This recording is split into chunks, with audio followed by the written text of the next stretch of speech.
Ladies and gentlemen, thank you for joining us today and welcome to our session, Re-Examining the Growth-Poverty-Inequality Nexus in Africa. Without any further ado, please welcome our first presenter, Mr. Erik Thorbecke. Mr. Erik Thorbecke, the screen is yours. Thank you very much, and welcome to all of you. As I mentioned, I'm addressing you from California. It's just after 7 a.m. here, so I'm waking up. So let me start the presentation. And could I first have the slide? Yusi, could you put the slide on? The title page or the first slide? The first slide. I mean, not the title page, the first slide. Mm-hmm. Motivation. Yeah. Is it showing? No. Okay, well, no. Let me then talk about it. The essence of our study was the interaction between growth and poverty reduction. Yeah, here it is. So what our conjecture is that there is a virtuous spiral between growth and poverty reduction, and also between poverty reduction and growth. The first arrow that goes from growth to poverty reduction has been extremely well documented in the literature, both at the cross-sectional international level as well as at the national level. It has been confirmed many, many times. We know that growth is good for poverty reduction. The next link from poverty reduction to growth is more controversial, and the essence of our study is to try to provide a case for the existence of a causal link between poverty reduction and growth. Next slide, please.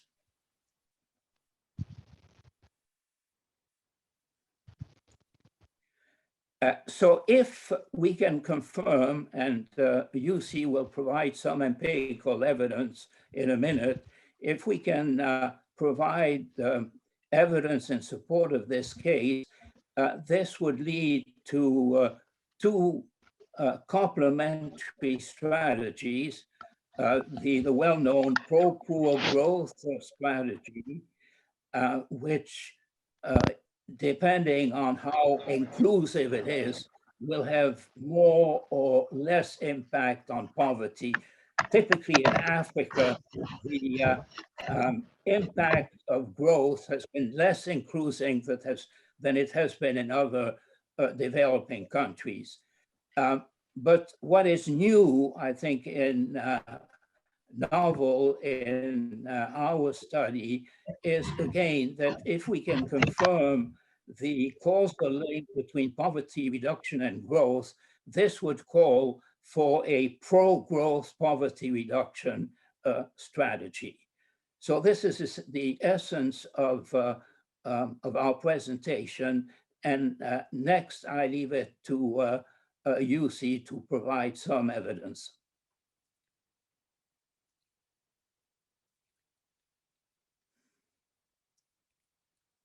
Yusi, you want to continue?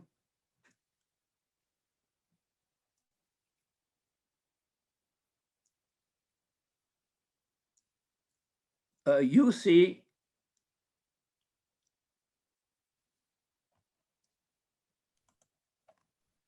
Well, if Yusi is not there, then let me go on. In the literature, there are a couple of studies, one fairly recent by Marrero and Servan, that show a direct poverty effect. Rebellion earlier on showed an indirect poverty effect on growth. when it comes to the conditions in sub-Saharan Africa, we found that they were somewhat different from that in the developing world. The structure of growth in sub-Saharan Africa is different, essentially because the initial conditions are so different. Next slide, please.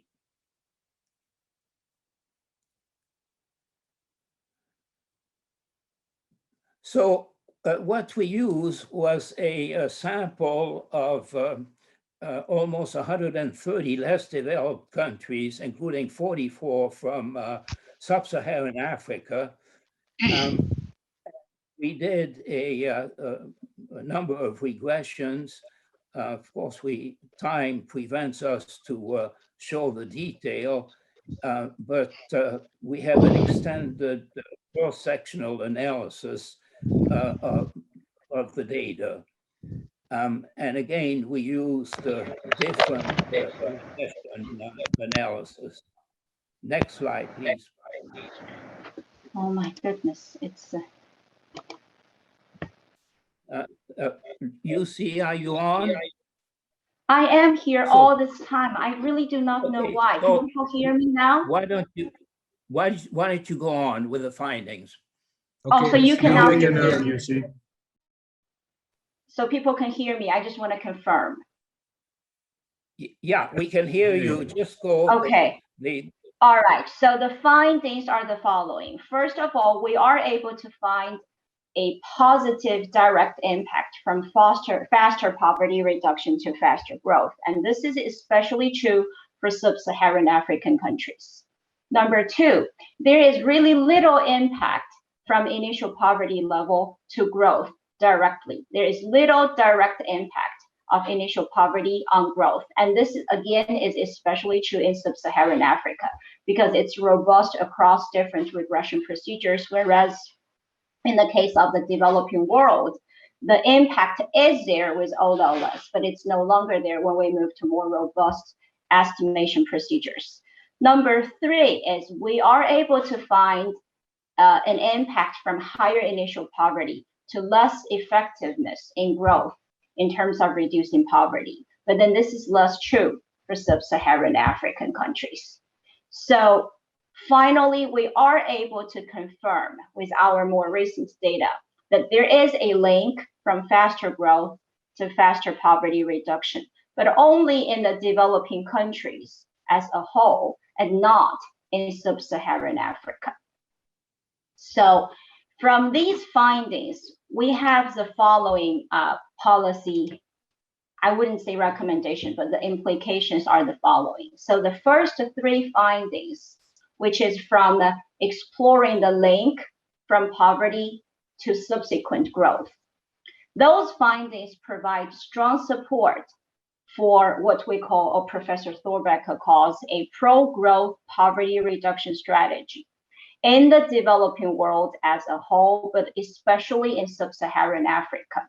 So we want to target poverty reduction in the first place and to trigger more effective growth, and then came back to trigger faster poverty reduction. And the last finding suggests that we do have pro-poor growth strategy, which is a traditional one that works in the developing world as a whole, but not enough for sub-Saharan Africa. And obviously, all these findings suggest that the growth poverty dynamic in SSA is different from that in the developing world as a whole. And here I do want to quickly mention, we did run our estimations for the non-SSA sample. And then the results are similar to the estimates from using the entire sample, including both non-SSA developing countries and SSA countries. And for parsimony, we only report results for Africa SSA and the whole developing world.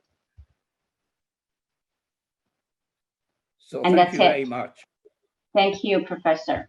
And we used 8 minutes.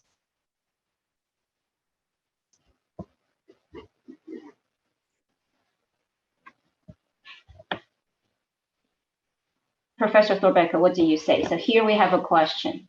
Does that imply the SSA situation is unique, or it just needs a different kind of targeting? Well, as I mentioned earlier, the initial conditions in many of the sub-Saharan African countries is significantly different from the initial conditions which existed in many other developing countries, particularly in East, Southeast, and even South Asia. And because of this, and you could perhaps call it the resource curse, the strategies, the development strategies that are appropriate would also have to be different. In other words, the African growth model is bound to be quite different from the model which we know so well from the East Asian, very successful developing countries. And we have a question from Miguel, which is, what do you think underpins your results? Could you repeat it? What do you think underpins your results? Well, again, it still is a conjecture, the link between further poverty reduction, in other words, policy interventions that affect poverty directly by reducing it, that these strategies could lead to accelerated growth and more inclusive growth. I think we need definitely more studies to confirm it, but we feel that we have made a relatively strong case for it. Mm-hmm. Yeah, and also we have a third question. It's amazing pro-growth strategy is strong in SSA rather than pro-poor strategy. Why? Is there any specific circumstances or characteristics?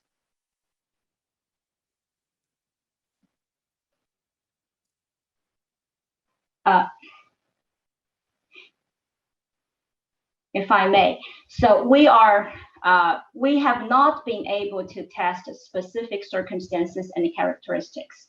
So we are only able to find, you know, we do find it amazing as well, but we cannot test specific circumstances. We can only conjecture a number of channels qualitatively that would go from poverty reduction to more effective growth. I mean, I hope that answers the question. I'm a little bit concerned about the time. If our time window is from, we only have another 30 minutes left. Is somebody watching the time and deciding when the next paper should be presented? Okay, so we have one more question. Should we, save until? I think we can save that question until the end because we came in late. I agree. Erik, thank you very much. We got the long connections that we came in late, but because of the time, let me go straight to Bernadette and Alban in their paper on alleviating poverty in sub-Saharan Africa, the role of inclusive business models. At least let's stick to 10 minutes, Bernadette and Alban, and then we can see how we can save a little bit of time. Thank you. Sorry for this. We just got a new link and we managed to get through just when Erik was presenting. Thank you very much. Thank you. Good morning, everyone. And our paper, as Njuguna indicated, I'm presenting with Alban. Okay, we departed from the fact that African economies were performing quite well over the past 2 decades, yet poverty incidence remain high. And so we question the traditional ways of, tackling, alleviating poverty. And we considered an alternative, which is inclusive business. So why inclusive business? Inclusive business is present some win-win partnership. Enterprises will gain and will get growth opportunities, comparative advantages, as well as have main sources of innovation. Concerning the state will gain on social and economic growth. As concerned the poorest, they will have access to market. They will have access to employment, as well as have access to sustainable sources. So based on that, I will skip some of our slide and go straight to, go straight to the finding. So in terms of the findings, since we use some descriptive statistic, econometric analysis, and got to these results. In Cote d'Ivoire, we found that 35% of the poorest are engaging in inclusive business, while in Kenya, 38% of the poorest are in inclusive business.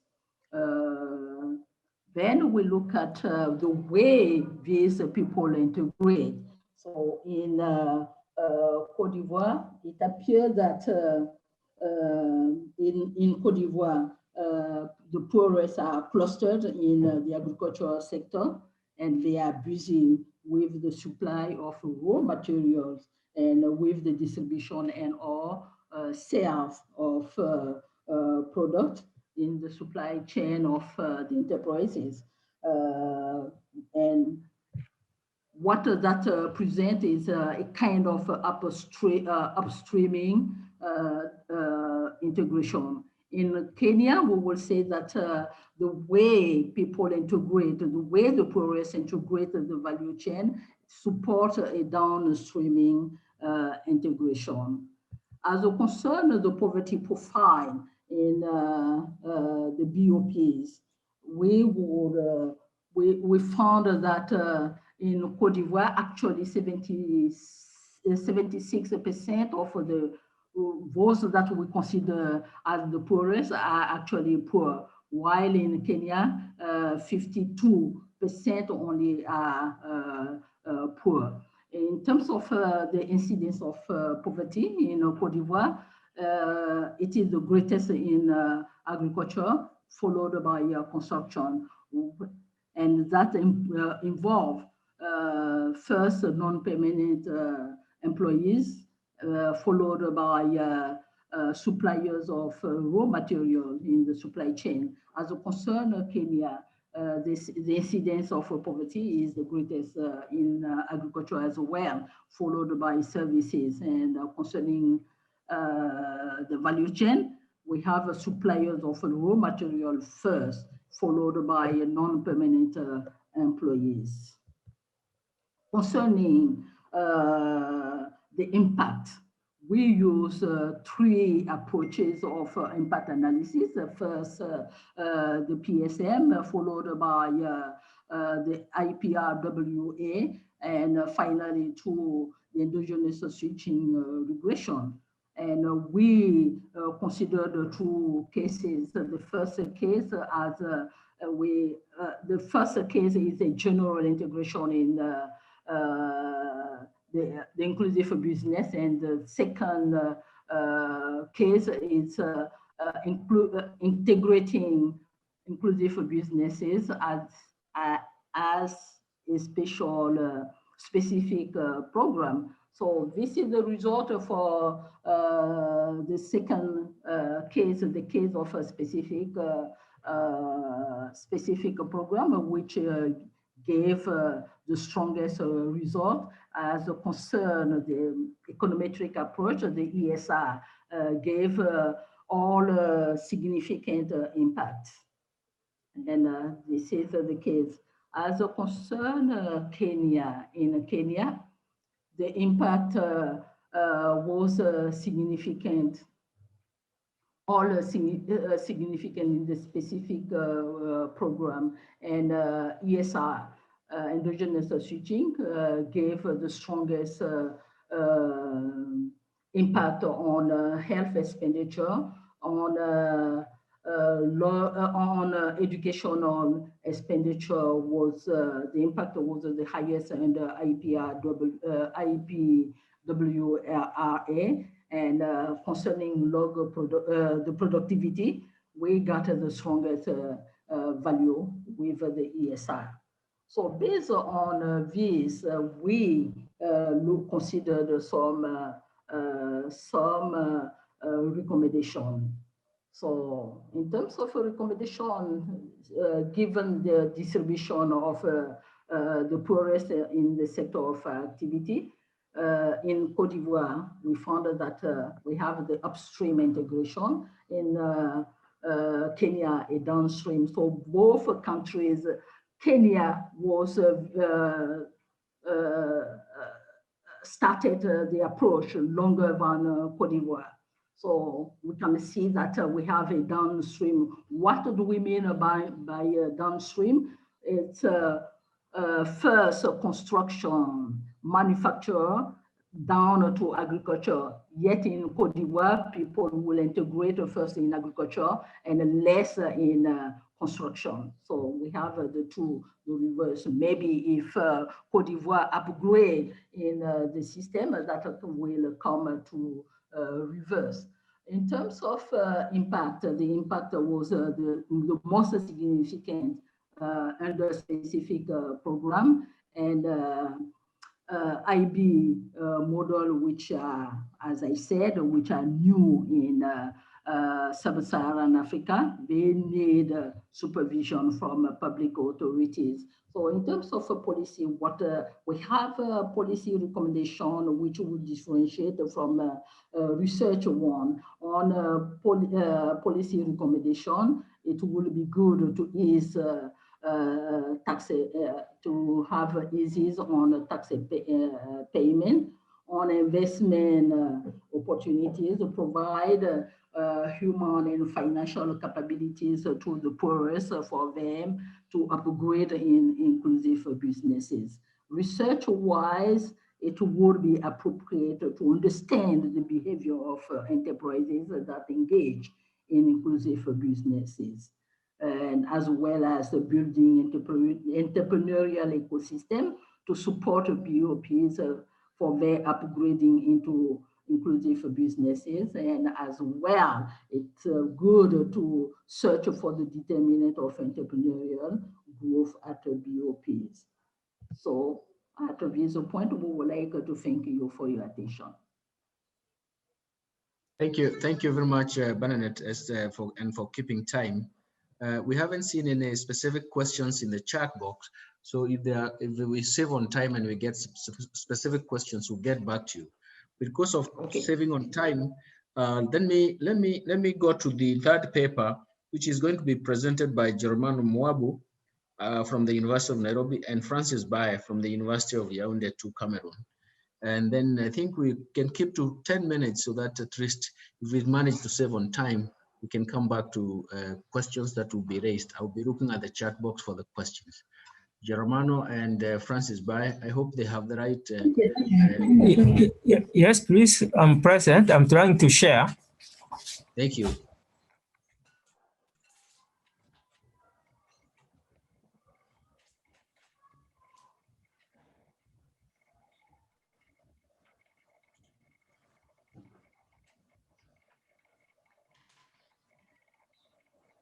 So can you see my presentation, our presentation?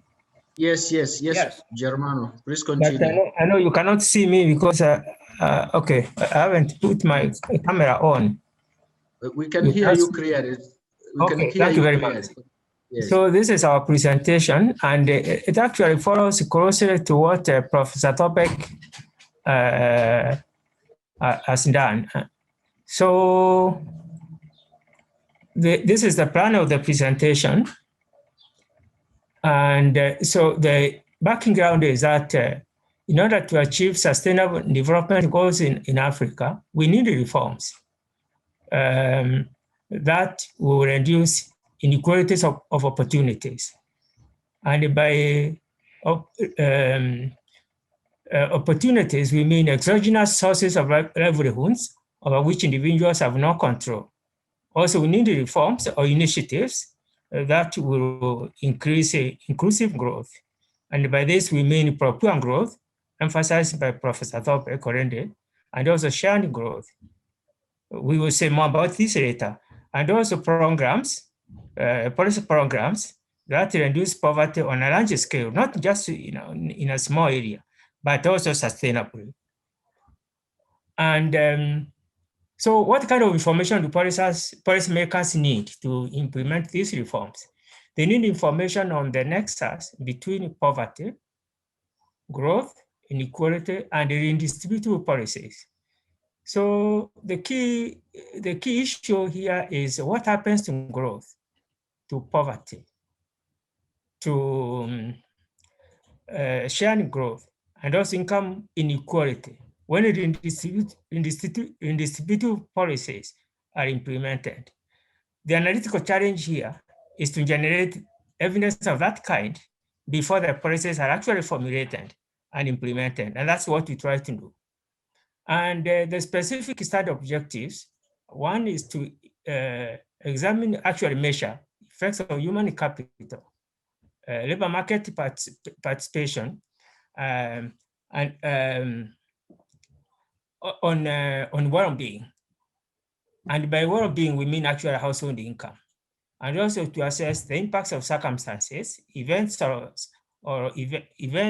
or situations over which people have no control, as well as the effects of effort which people have control over on well-being, by which we mean income. And it evaluates the effect of human capital on growth inclusiveness and shared prosperity. And we rely on actually several literatures on inequality of outcomes. We rely on Eshmati, 2004, on the decompositions. We rely on Oaka, Blinder, and the related literature. On exact decomposition, we rely on Shapley with a very early study and the recent works following him. And on inequality of opportunities, we rely on Roema and other literatures. And on inclusive growth, we rely on Kakwani and shared. And on shared prosperity, we rely on Bank, okay, to measure how policies actually affect inclusiveness during the growth process. And so the concept that we use is welfare generating function, where we think of income of the household as being generated by the effort of the households. Actually, that effort is captured by the human capital that they have, and also the circumstances in which they find themselves, inherited land, the infrastructure, and so on. And just to speed up our presentation, we use the control function method, actually originally pioneered by Heckman in a slightly different way than it is used these days, and now put in the present format by Woodridge, 2015. And the data that we use two data sets from Kenya and from Cameroon. Actually, both of them are within the same time period. For Cameroon, we're using data from 2007 to 2014. For Kenya, we use data from 2005 to 2015. And these data sets are actually comparable. They are the living standards, they follow the living standards measurement surveys pioneered by the World Bank. I now will present some results. The first thing that we want to do is to establish that actually human capital has a salutary effect on income. And that is what we find. Actually, years of schooling strongly positively correlated with the income. And for Cameroon, the effect of schooling, which is education in our case, actually increased between the two time periods. Okay, from 0.03 to from 0.03 to about 0.05 if you add those two numbers. And we find the same thing in Kenya, but here we haven't used the same measures of human capital. We have different measures. Here we use health, which is actually sickness. And so we find a very strong negative effect of sickness on household income. That minus 4.3, because actually it's a huge effect. You might think it's maybe too huge, but actually it's realistic for agricultural workers.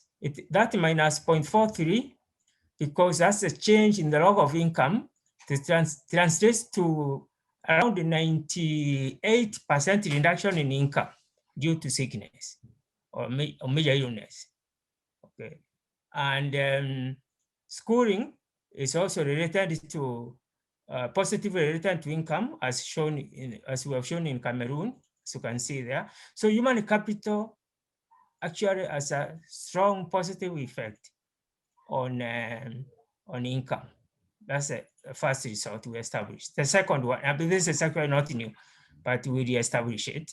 The second one is to see what affects the distribution of this income, okay, which comes from human capital and also the circumstances. What is the role? How strong are circumstances in affecting income distribution? How strong is the effort in also affecting the distribution of income? So what we see, I will move quickly actually to this table. What we see there for Cameroon, overall Gini inequality was 39%, and for the Gini for this, was 39%, and that actually increased, okay, over the 10-year period to about 41%. So actually, for the entire period, inequality rose in Cameroon. Overall means inequality due to both circumstances and effort. But the inequality... Germano, can you summarize so that we move to we are running so late on time because of the challenges we had from the beginning. Okay, thank you very much, Chairman. So then what we do here is what happens when we equalize circumstances and the effort. The effect of equalization is actually to reduce inequality. That's what we show there in the case of Cameroon. And in the case of Kenya, what we find is when we equalize circumstances and also which are actually shocks, when we equalize those, actually inequality rises. And we have mechanisms for that. And then we also look at proper growth, and also we find that actually growth is lost when there's inequality. Okay, so actually inequality is good for growth. That's the finding that we find there. And now to summarize, our policy message is equalizing effort, which is education and health in this case, is inequality reducing. Another message that we have is equalizing negative shocks, for example, risks to pandemics and crop failures, is positively correlated with the spatial and temporal inequalities.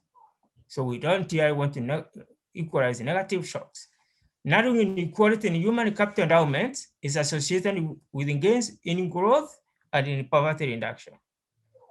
And also enabling interventions that level the playing field in terms of circumstances is also inequality reducing, and especially at the upper tails of the income distribution. Basically, that is our That is Thank you. our presentation. Thank you very much. Thank you, Germano. Thank you very much. And look at the chat box so that we can see if we get 1 minute or later, you can look at the questions that have been asked and then we can see whether you can actually answer them. But let's go to the paper number 4 by Tarp and Miguel from the University of Copenhagen, Income Inequality and Redistribution in Sub-Saharan Africa. We still haven't managed to locate Christian Thorbecke because maybe he got the same long link like us. So let's first of all go with that and we'll see what happens. Thank you. Finn and Miguel. Miguel, go ahead, please. Yes, thank you. I'm just trying to share my file. Just give me 1 second. Oh dear.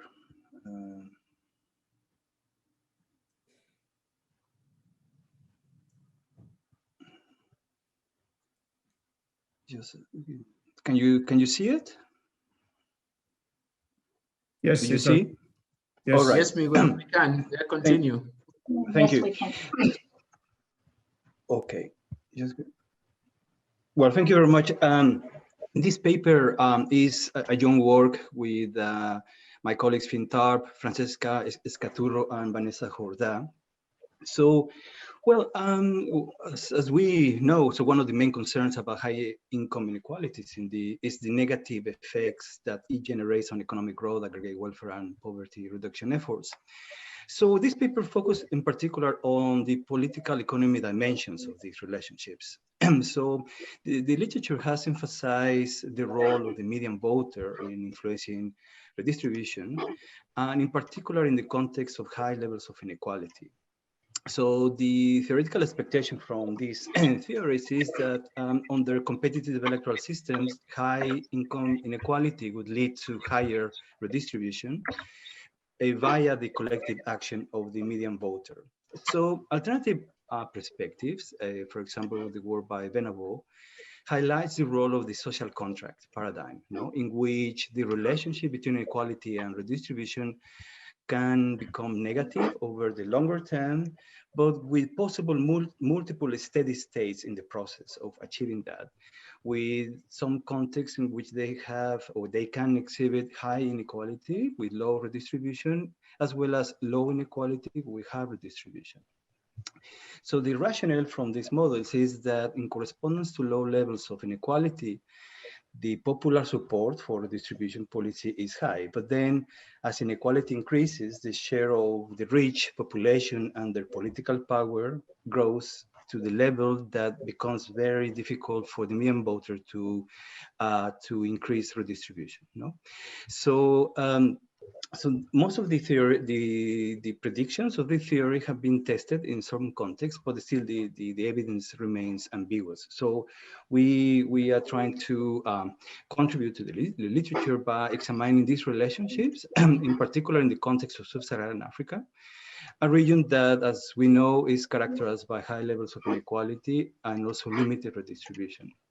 So in the paper, we focus on the role of elites, and we account empirically for the effects of omitted top incomes in the estimation of income inequality due to data constraints in household surveys. Well, overall, we find a strong evidence of a negative effect of income inequality on total government revenue, which is our proxy for redistribution, in particular in this paper. With the exception of Sub-Saharan Africa. And this really, in a way, resembles what Professor Thorbecke was talking about, which in a way differs from the global sample by showing a positive relationship between inequality and redistribution. So the results are consistent across model specifications and econometric methods and inequality measures. So interestingly, what we find also is accounting for the effect of the richest households, those who are at the top 99th percentile of the income distribution, has a very negligible effect on redistribution. So it seems like not only the limited revenue mobilization capacity via direct taxes in the region play a role, but also the strength of the elites' cohesion and also the connectedness with political regimes may also play a role here that materializes also with the presence of natural resources. And then with all these factors together undermines the feasibility of progressive taxation. No? So our results don't seem to provide strong evidence to support the propositions of the median voter theorem, but instead seems to align more closely with the predictions of multiple steady states that are proposed by Bernadette's work. No? So what we do, well, just briefly, we take an empirical specification that allows to address the endogeneity of income inequality with respect to redistribution.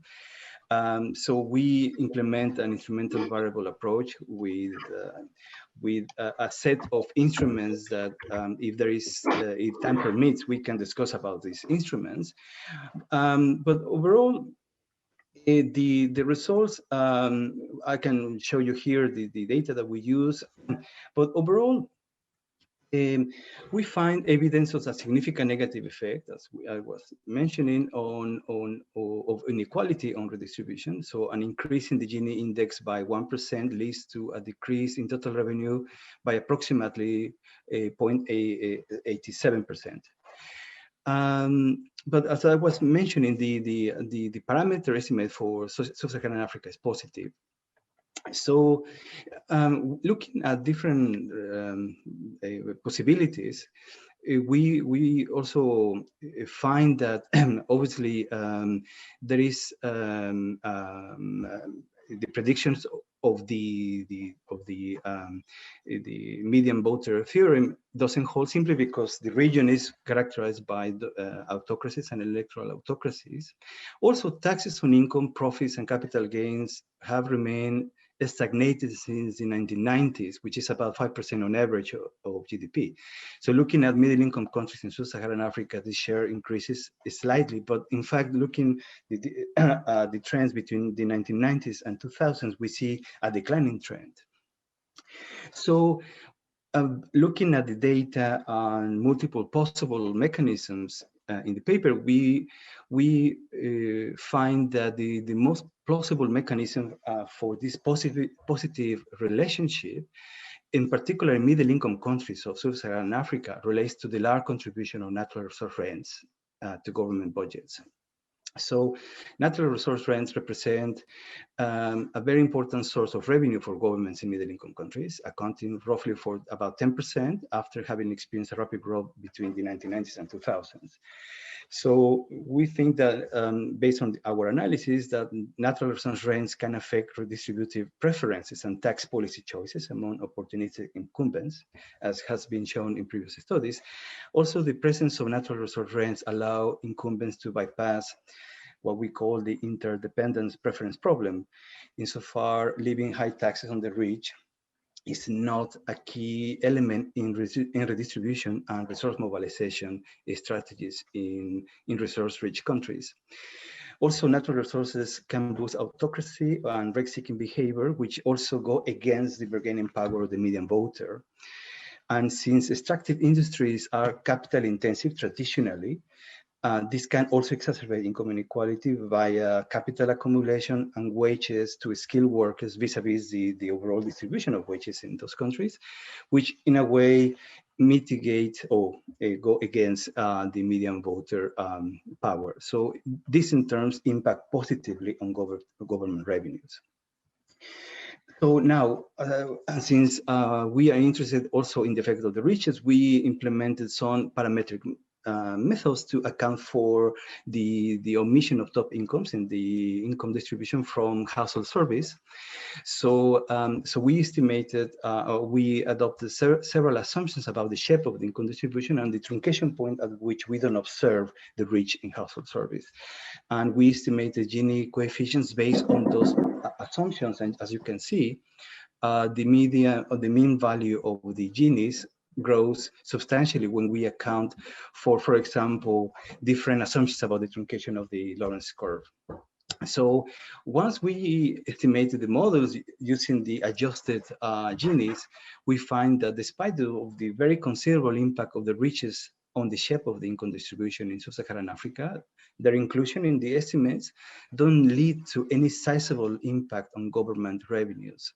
And this is explained by at least two important considerations. The first one is that there is a limited scope for taxes on income, profits, and capital gains to revenue mobilization. This is partly because of the persistence of informality and subsistence agriculture across the region. And secondly, because in the African context, the effect of the median voter on redistribution decisions is likely to be contained by the power of political cohesive elites. So obviously, consequently, the presence of high income inequality and very high effects, even higher effects because of the rich, could lead to a constrained redistribution, which is reinforced by the presence of natural resources, as I was pointing out. No, so we conducted several robustness checks that I can talk if we have time, but overall, the message from the study is that the levels of income inequality plays a very important role in countries' economic performance, obviously. But this study has showed that the case of sub-Saharan Africa is very particular, and this really responds to the structure and the sector composition of many African economies, especially in middle-income countries that are rich in natural resources, and also the composition of government revenues in which the contribution of direct taxes remain very limited. So the evidence suggests that it is not the median voter, as you know, a substantial number of studies and also previous empirical analysis suggest, but at least in the context of sub-Saharan Africa, the evidence suggests that because of natural resources, wealth, this allows opportunistic incumbents to find ways to avoid or delay the need for more progressive redistribution. So, well, I just keep it here, and thank you very much for listening. Thank you very much. And I think that's a very good and very persuasive presentation. I've been trying to negotiate for more time, given that we started later because they changed the connection. But unfortunately, the problem is that we haven't seen Christian. Christian has not come in. And there is a problem because we have another session coming in. Initially, I was told that we can extend up to 20 minutes, but we don't have Christian. So what I suggest is that, I don't know what they have said now, another session with another speaker after this, so we do not have. So I think they may not want us to extend a lot, but they had given me up to 20 minutes. But I think there were some questions from Germano.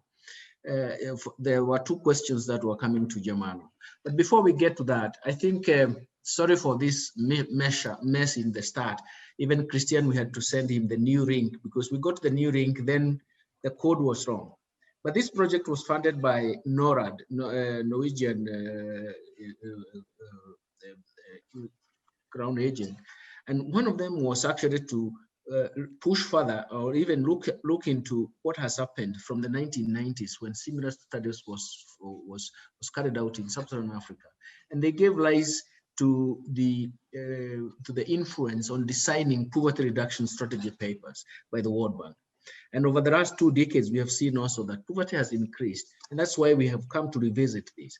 We'll still be in this subject matter because the PC of the AERC has also chosen this topic to be in the next plenary session. So I'm very happy that we are going to, even though we didn't get adequate time, we're going to revisit this. But I think if we have time, Germano, the question was the mechanism put in place to guarantee household correctly reported their sickness status. That is, was there any mechanism put in place to guarantee that households correctly reported their sicknesses? And the second was that somebody was saying that he gets the sense that you are reporting relatively lower gene indices for some countries than what we know. I think that is some of the questions that are coming up. Thank you very much. Yes. On correct reporting of sicknesses. Actually, that's a very good question. And the reporting of sicknesses is not easy, but the way it's done is they try to minimize problem or recall, whether people in sickness or not, before the survey. Usually it's a window of 2 to 3, about 2 weeks before the survey. Okay, so the only precaution they take is to ensure that people have can easily remember recent illnesses. That's one. Otherwise, the only other thing I can say is these data sets are collected by very experienced statisticians from national statistical bureaus. The data that we use are actually collected by the national statistical bureaus. So they are very well, household surveys are very well implemented. That's the only answer I have. With regard to low poverty, low inequality rate levels, actually for Kenya, for 2015, the inequality indices, yeah, ours is around is 3.3. Yeah, slightly lower. Maybe the same is true of Cameroon. I don't. If Professor Baye is in, he can help me answer this question if he's in. But I can't see. I don't know whether Baye is in. Baye, Francis, are you there? Or Professor Apple. They might have had a problem with the link. But yeah, the link was a problem. But if they come in through, no problem. Miguel, I think there are two questions for you. Yes, I'm happy to answer them. Yeah, the first question is, there's somebody who wants you to share the paper. Of course, this paper will be shared. But of course, the first question was, based on your research, can you speculate that such extractive institutions still needs to be maintained? And the second question was, in addition to the endogeneity issue, there is the issue of spontaneity between right and left. Is the estimation done in this sense? Whether there was still the whole issue of the difference between left and right parties in the results over which the impact of inequalities were assessed. I hope you can follow up from, I'm reading from the chat box. Yes, well, I wasn't sure. You mean the left and the right parties in the control for the position of the political parties? Because I don't read the question.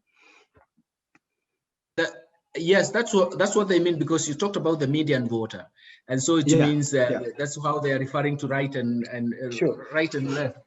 In our region, we barely identify right and left because they are not.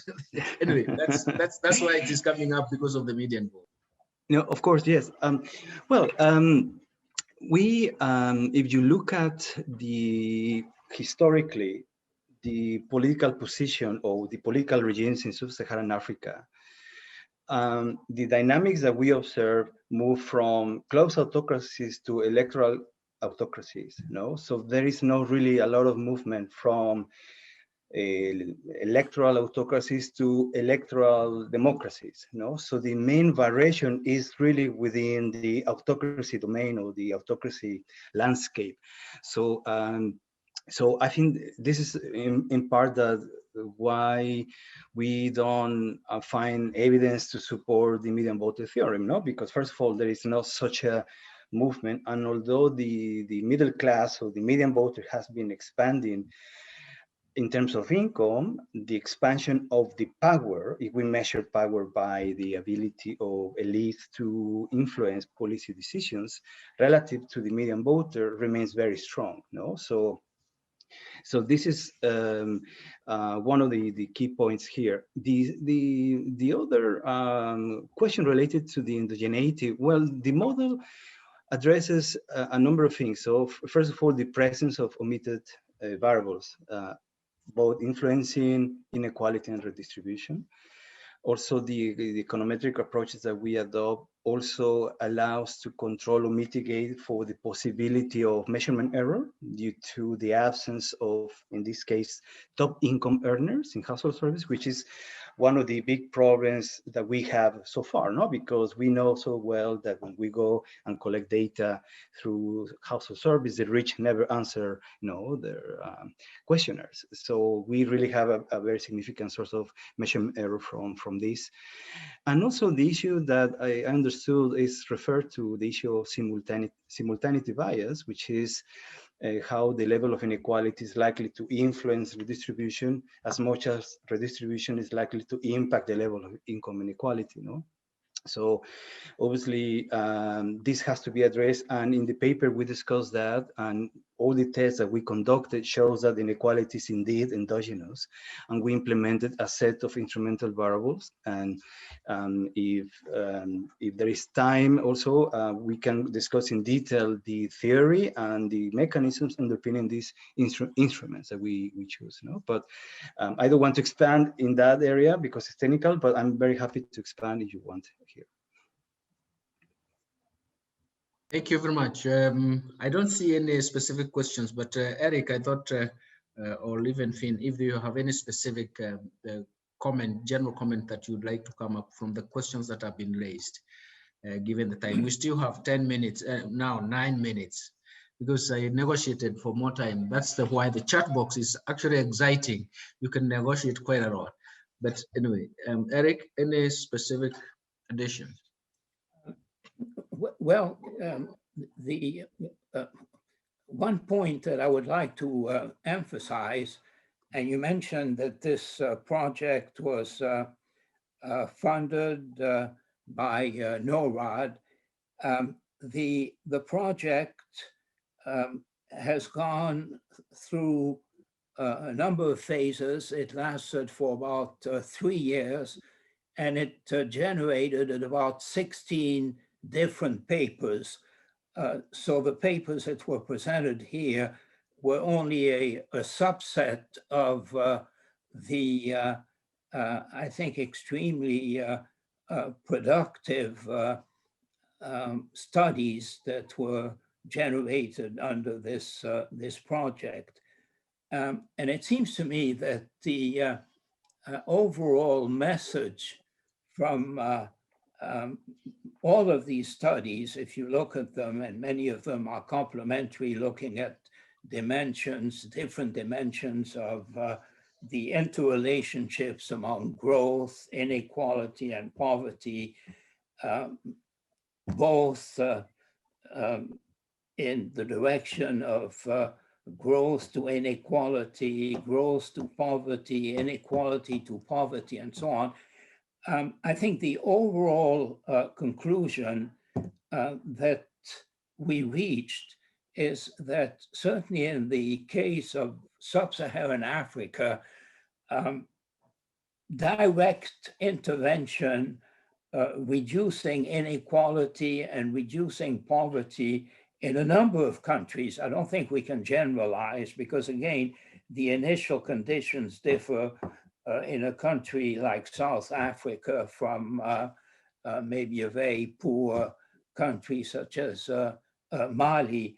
But the overall conclusion is that there might be a high payoff to direct policy measures, direct policy interventions that reduce poverty immediately or as soon as possible, and thereby make it possible to create an environment within which a more inclusive growth and an accelerated growth pattern might be possible.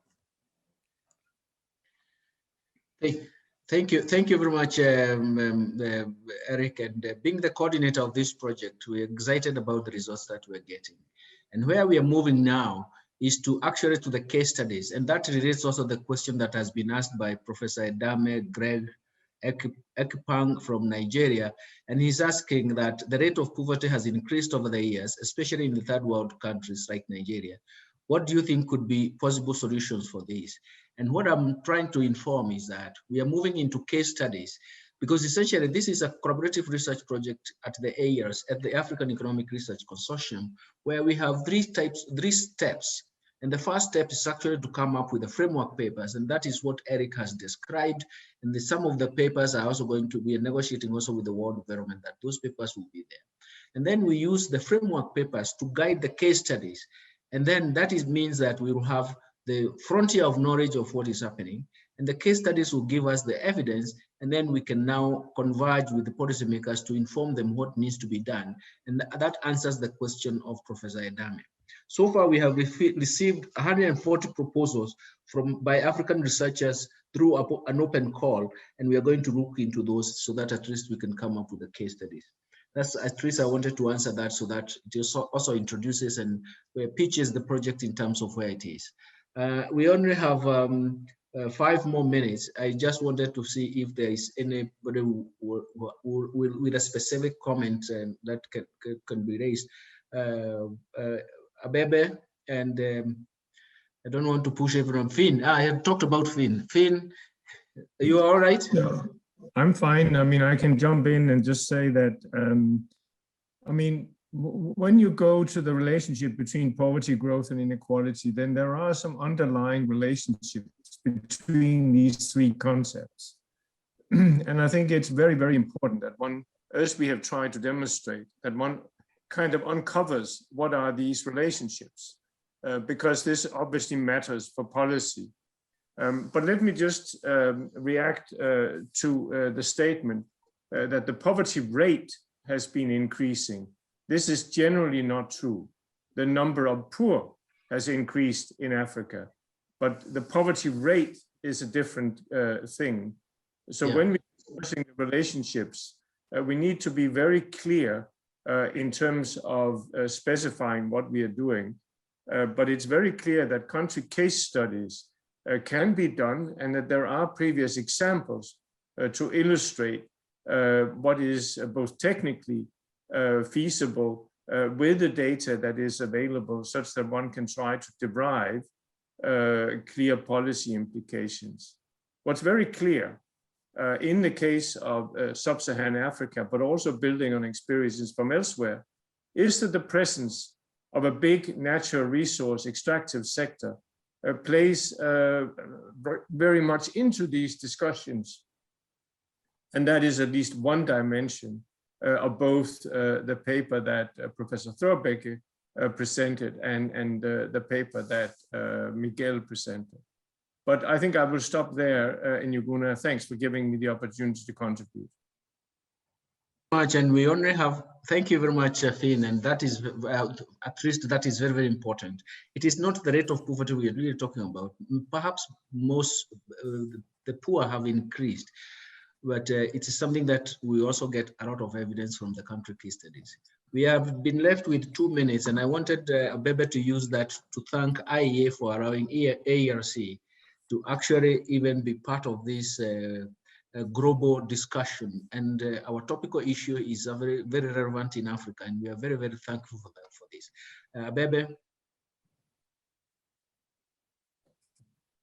Abebe, you are still wearing your mask, oh. Yeah, sorry. Thank you so much, Njuguna. This is a wonderful opportunity for AERC. Of course, this was supposed to take place last year, but postponed due to COVID-19. And we are really grateful for the opportunity given to AERC. Particularly, I would like to thank Professor Roderick and the organizers, including Andrea, who have worked very hard to ensure the organization of this session has taken place successfully. And also, we appreciate the support from NORAD that these papers, particularly the coordinator, Professor Thorbecke, who has worked very hard with the organizers to ensure that AERC project is featured in this important conference. And that's all I have to say. Prof. Thank you very much, and we are very happy about this, and we continuously thank all the participants for this project, and for making sure that we happen, although we could not get Christian and Becker to present the fifth paper, at least that paper will be available and we can be sharing that paper. We're very happy about being given this chance, and we continue to thank International Economic Association, as well as the direct invitation by Professor Dan Roderick. We are very, very grateful for that. As Abebe has said, we continue showing our evidence, and even the published papers will also provide this. But more importantly, we want to move to the case studies so that we combine the frontier knowledge and the case studies to inform policymakers. That will come in time. And so in December plenary, we are going to discuss so many of these papers. So we will not have left out all the papers. We will not have managed to bring all the papers, but they will be shown.